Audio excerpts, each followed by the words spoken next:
حدیث نمبر 109 109 عن عبد الملک ابن ابی حرہ، یہاں پر تھوڑا سا کریکشن کر لیجئے، عن عبد الملک عن ابی حرہ ہے بعض نسخوں میں،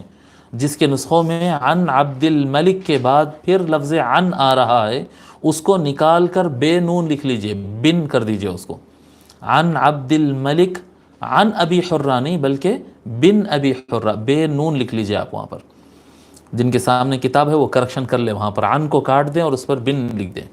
عن عبد الملك بن أبي حرة أن عليا رضي الله عنه لما بعث أبا موسى لإنفاذ الحكومة اجتمع الخوارج في منزل عبد الله بن وهب الراسبي من رؤوس الخوارج فخطبهم خطبة بليغة زهدهم في هذه الدنيا ورغبهم في الآخرة والجنة وحثهم على الأمر بالمعروف والنهي عن المنكر ثم قال فاخرجوا بنا إخواننا من هذه القرية الظالم أهلها إلى جانب هذا السواد إلى بعض كور الجبال أو بعض هذه المدائن منكرين لهذه البدع المضلة ثم اجتمعوا في منزل شريح بن أبي أوفى شريح بن أوفى العبسي فقال ابن وهب اشخصوا بنا إلى بلدة نجتمع فيها لإنفاذ حكم الله فإنكم أهل الحق رواہ ابن جریر وابن الاثیر وابن کثیر۔ عبد الملک بن ابی حرہ روایت کرتے ہیں، عبد الملک بن ابی حرہ، یہ غالباً یہ نام پہلے نہیں آیا، جی ہاں، عبد الملک بن ابی حرہ نام لکھ لیجئے، یہ راوی جو ہے عبد الملک بن ابی حرہ، یہ تابعین میں سے ہے اور ثقہ راوی ہے، اور ان کی تاریخ وفات مجھے نہیں ملی، کافی تلاش کیا مگر نہیں ملی ان کی تاریخ وفات۔ تو عبد الملک بن ابی حرہ روایت کرتے ہیں کہ مولا علی جب ابو موسیٰ الاشعری کو بجائے تحکیم کے لیے، تحکیم یہ ہوا تھا کہ جب مولا علی علیہ السلام اور پہلے تو کیا ہوا، امیر معاویہ جو ہے مولا علی کے خلاف بغاوت کر دی، یعنی خلافت راشدہ کے خلاف بغاوت کر دی اور پیرالل گورنمنٹ کا اعلان کر دیے، مسلمانوں کے صفوں میں تفرقہ ڈال دیا اور بڑا اختلاف ہوا، جس کی وجہ سے بڑے جنگیں اور اختلافات اور شدید بڑے مسائل ہو گئے۔ تو دونوں کے درمیان مسئلے کو حل کرنے کے لیے جنگ صفین کے اختتام پر ایک موقع ایسا آ گیا جب یہ لوگ قرآن اٹھا لیے ہاتھوں میں، معاویہ بن ابی سفیان اور ان کی طرف کے لوگ جب بالکل سامنے شکست آ گئی اور ہارنا یقینی ہو گیا، تو یہ ایک پلان کرے تھے یہ لوگ کہ یقین تھا ان کو مولا علی کے لشکر سے لڑنے تو ہم نہیں جیت سکیں گے، تو جب ہارنے کا وقت آ گیا تو یہ لوگ قرآن اٹھا لیے تھے اپنے ہاتھوں میں کہ ہم کو قتل مت کرو، ہم قرآن کے فیصلے پر راضی۔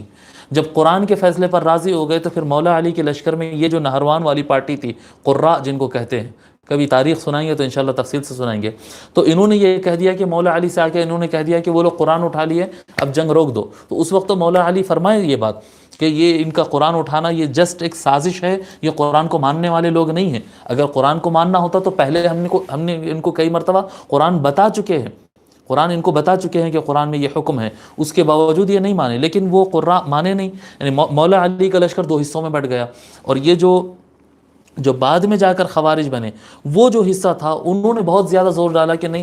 کیا کہتے ہیں، وہ قرآن اٹھا لیے ہیں، اب جنگ نہیں کرنا، ورنہ آپ ان سے لڑتے ہوئے پھر ہم سے بھی لڑنا پڑے گا، ہم بغاوت کر دیں گے۔ تو لشکر کے اندر بغاوت کے امکانات ہو گئے، تو وہاں پر جنگ روک دی گئی، اور طے یہ ہوا کہ ان کی طرف سے ایک آدمی، مولا علی کی طرف سے ایک آدمی اور معاویہ کی طرف سے ایک آدمی، دو کو مقرر کریں گے، اور وہ مولا علی کی طرف سے ابو موسیٰ اشعری رضی اللہ عنہ اور معاویہ بن ابی سفیان کی طرف سے عمر بن عاص جو کہ انتہائی چالاک آدمی، دونوں کو مقرر کیا گیا اور دونوں مل کے طے کریں گے کہ کون حکم پر رہے گا کون نہیں۔ بہرحال وہ یعنی جو آگے ہوا وہ بڑا یعنی دھوکہ ہوا پھر اس میں بھی،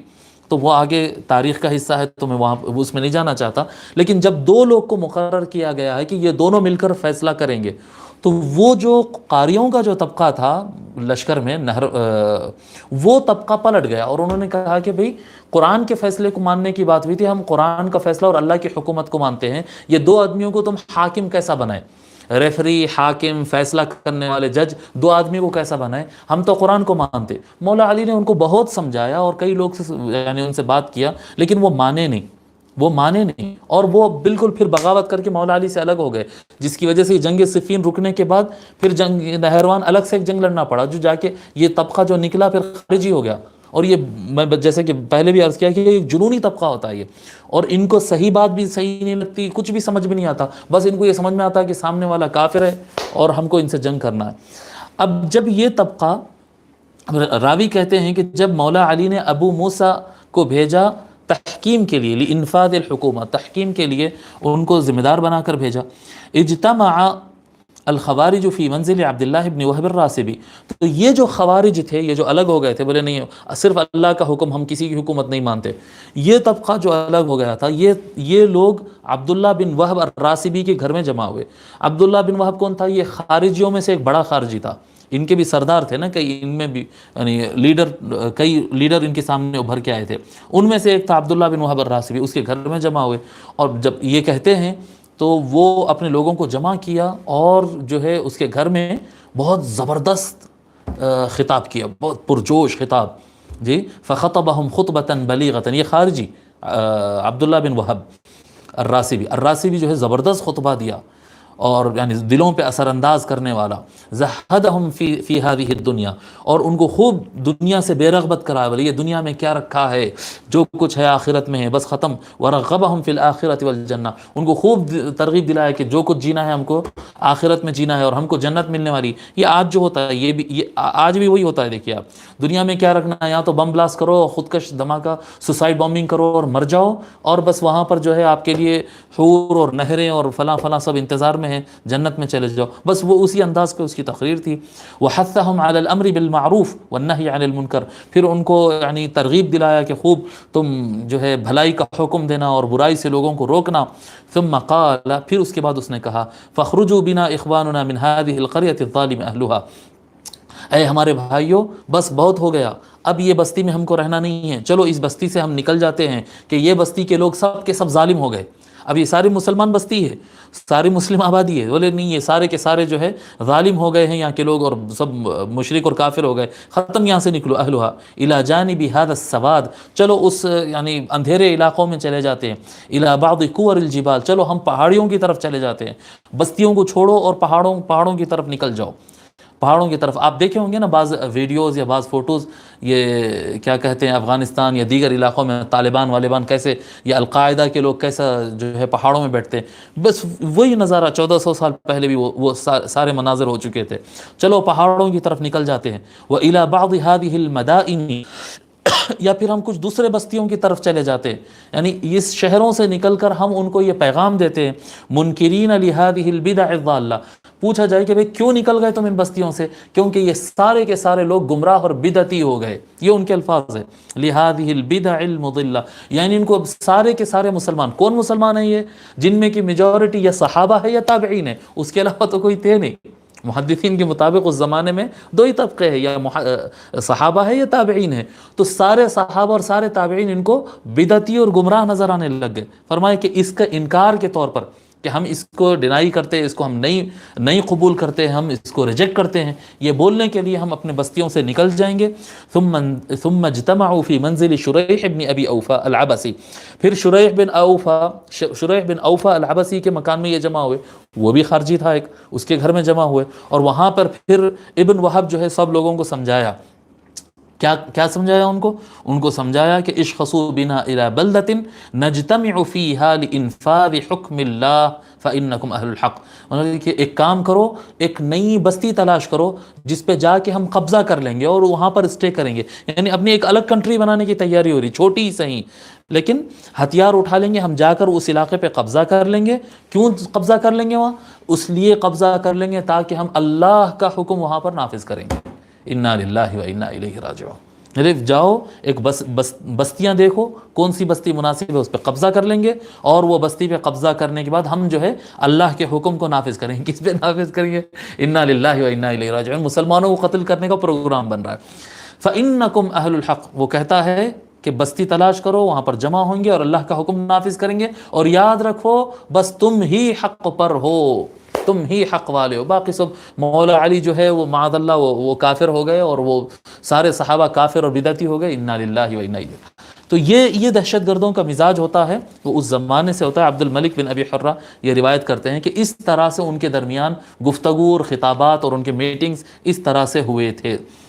اس روایت کو امام علامہ ابن جریر نے اور ابن الاثیر نے اور ابن کثیر نے تینوں نے روایت کیا ہے، اور یہ تینوں نئے ہیں۔ اب آپ کے سامنے ان کو کیا کہتے ہیں، ان کا تعارف دے دیتے ہیں ان کی کتابوں کا۔ سب سے پہلے ابن جریر جو ہے، ان کی کتاب ہے تاریخ الامم والملوک۔ تاریخ الامم والملوک، تاریخ الامم والملوک، تاریخ الامم والملوک، تاریخ کی کتاب ہے ان کی، بہت مشہور ہے، اور اکثر آپ کتابوں میں اگر ان کا ریفرنس دیکھیں گے تو شارٹ نیم میں آتا ہے اس طرح سے، تاریخ طبری لکھتے ہیں اس کو، تاریخ طبری، تاریخ طبری کہتے ہیں اسے۔ اور آپ کا نام ہے، مکمل آتھر کا نام ہے ابو جعفر محمد، ابو جعفر محمد بن جریر، ابو جعفر محمد بن جریر الطبری۔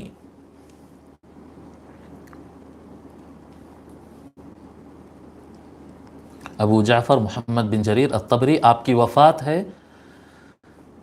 310 ہجری، 310 ہجری کو آپ کی وفات ہے۔ اس کے بعد راوی ہے ابن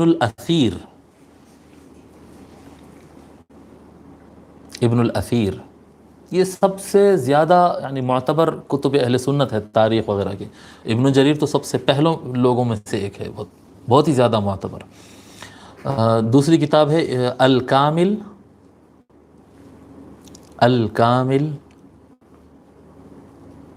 فی التاریخ،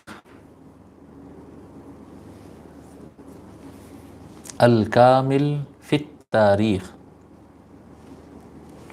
الکامل فی التاریخ۔ کامل ابن اثیر بھی اس طرح سے بھی کہا جاتا ہے، کامل ابن اثیر۔ اس کے آتھر کا نام ہے عز الدین ابو الحسن علی بن محمد، عز الدین ابو الحسن علی بن محمد ابن الاثیر الجزری،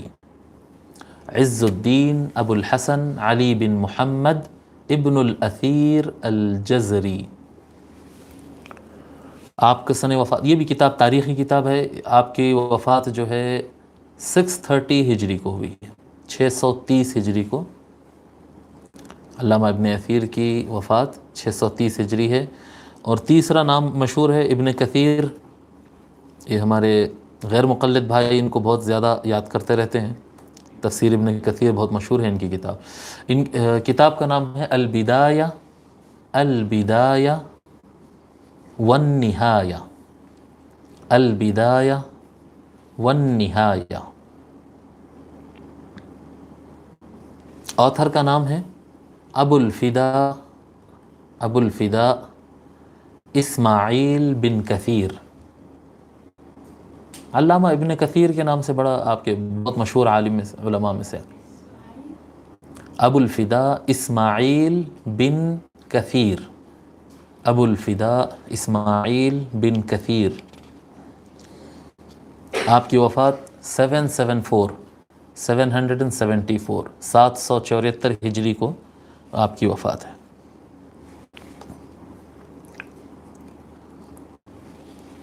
ٹھیک ہے،